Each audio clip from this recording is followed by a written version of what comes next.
Good afternoon, folks. Welcome to the second of today's two worked exam answer videos.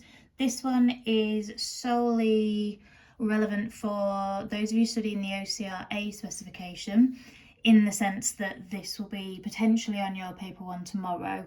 AQA students, you will still need to be able to answer a question like this, but this is not on tomorrow's paper. This would be on paper 2, which is next Tuesday. So you might want to watch it a little bit nearer that exam as opposed to today.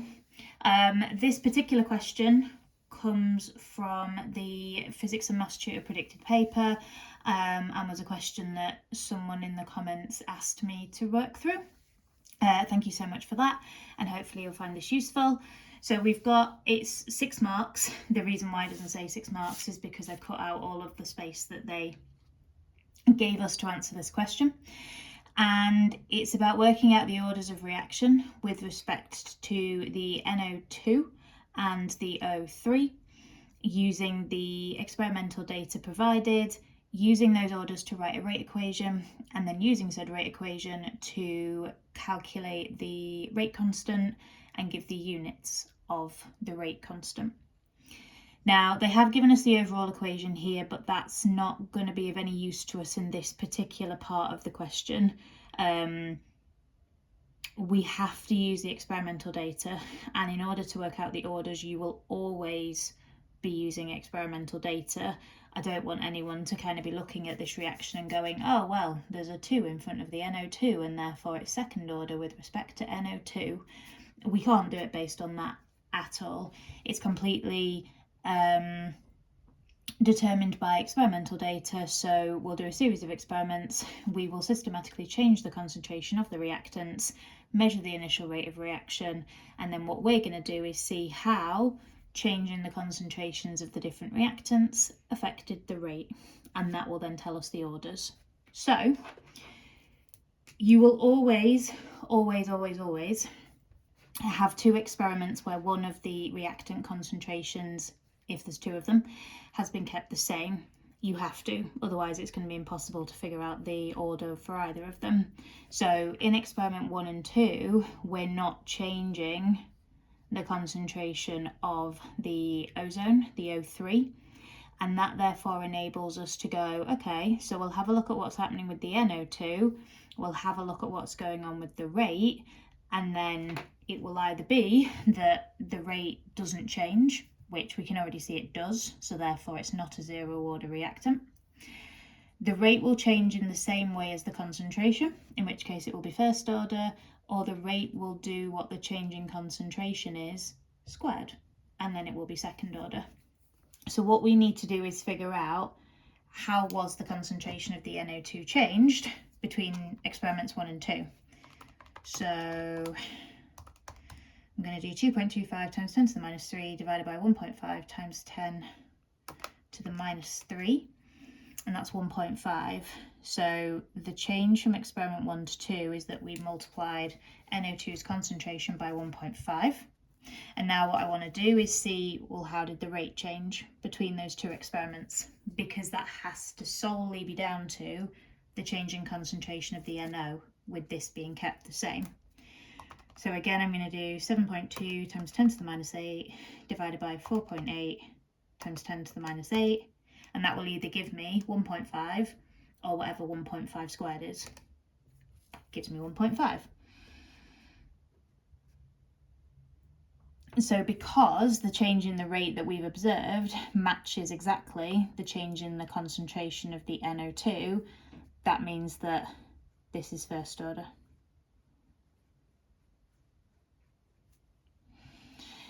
Now this is where it gets a little bit trickier, because it is then highly unlikely that they are going to keep the NO2 concentration the same across 2 experiments and only change the concentration of the ozone.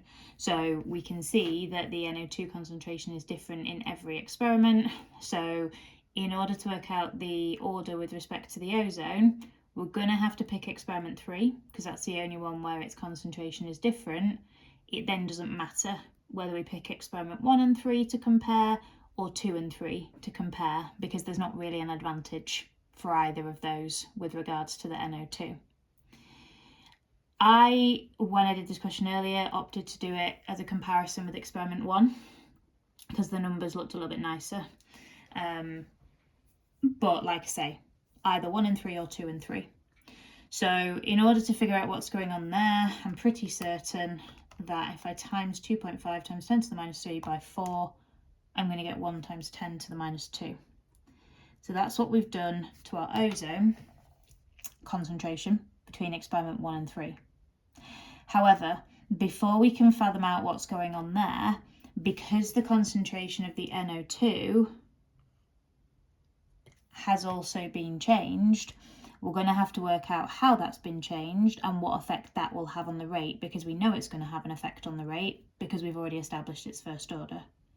So again, pretty certain that if I do 1.5 times 10 to the minus 3 and divide that by 2, that's going to give me the concentration of the NO2 in experiment 3. So we've halved it.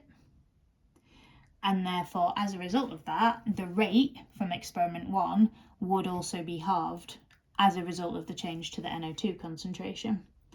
So if you've watched me do a video like this before, you'll see that the rate I'm about to write here is something that I would call an intermediate rate. The idea of this would be the rate if only the NO2 changed, not thinking about the ozone.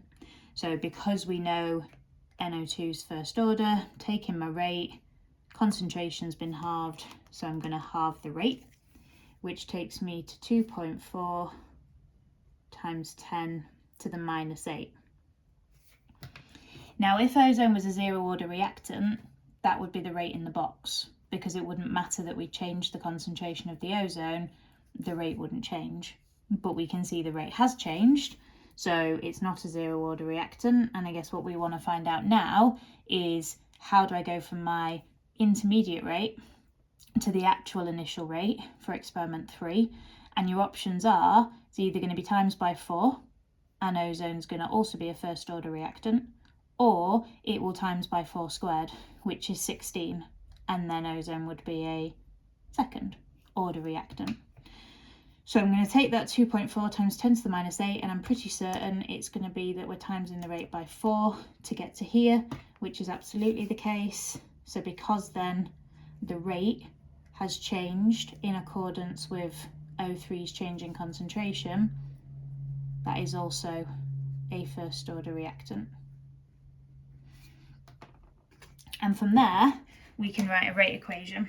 Now the rate equation will always be rate is equal to the rate constant K, and then you would have your reactants and their orders. So it's going to be square brackets NO2.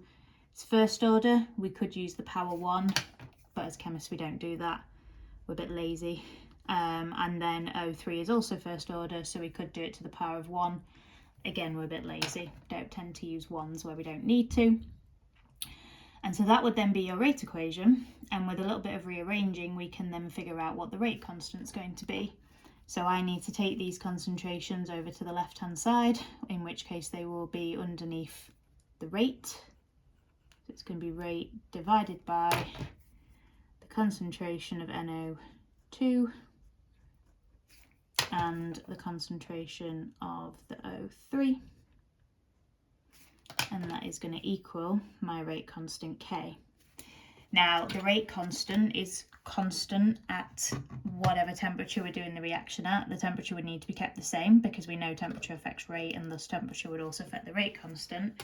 But assuming we're keeping the temperature constant, it doesn't matter which experimental data we use, K will stay the same. So when it comes to subbing numbers into this, we can choose to sub in the numbers from experiment 1, experiment 2, or experiment 3. And sometimes it might tell you which experimental data to use. I've just had a quick look and it definitely doesn't in this question, so we get a choice. And just to be slightly awkward, I'm going to use experiment 2 data because we haven't used that yet. So the rate of reaction for experiment 2 was 7.20 times 10 to the minus 8. And in experiment 2, the concentration of the NO2 was 2.25 times 10 to the minus 3.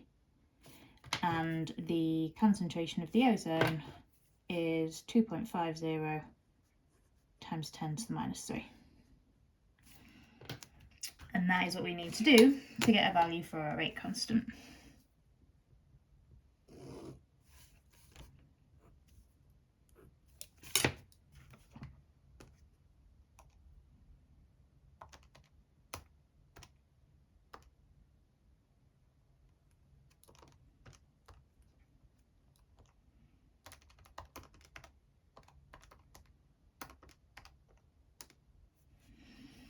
Which gives me a value for K of 0.0128. And then in terms of working out the units, a bit like you can do with KC or KP units, is we can use the rearranged rate equation and sub the units into that. So the units of rate, which will be given into the table for you, moles per decimeter cubed per second, and then the units for the concentration of each of the reactants will be mole dm minus 3, and because we haven't got second order reactants, we don't need to include those units more than once. And what that's going to mean is that we can cancel the mole dm minus 3 from the top with one of the mole dm minus 3s from the bottom. What will never cancel is the s minus 1. So your units for your rate constant will, as a kind of minimum, be s to the minus 1. But here it's going to be a bit more than that, because I am going to have 1 mole dm minus 3 still on the bottom. And instead of leaving our units as a fraction, you would need to move the mole dm minus 3 to the top, in which case we're going to change the signs of the powers. So it'd be mole to the power of 1, so it's going to need to become mole to the power of minus 1. It was dm to the minus 3, so it needs to become dm to the plus 3. And then we cannot forget to remember the s minus 1. Now, in terms of why we change these powers, to the minus 1 means 1 divided by. So that's why we change the powers in that way. And that would therefore be your units for your rate constant. And there you go. That's your question done. And you'll always be able to approach that the same way in terms of working out K. And then if there are gaps in this table, you can use your value for K and the other values from that particular experiment to figure out the unknowns, which is something that I know definitely AQA students have had to do before. And who knows what tomorrow may bring for you OCR folks. But hopefully that makes sense, particularly for the person who requested that I went through it. But any questions, as always, please don't hesitate to ask. Yeah, all the very best for tomorrow, guys. I will be thinking of all of you and praying that it goes well, and I look forward to hearing how it's gone. And of course, after tomorrow, I will be back with lots of paper 2 videos to get you prepped for that. So get your requests in quick, and I'll get through as many of them as I can. Thank you so much, guys. All the best. Take care.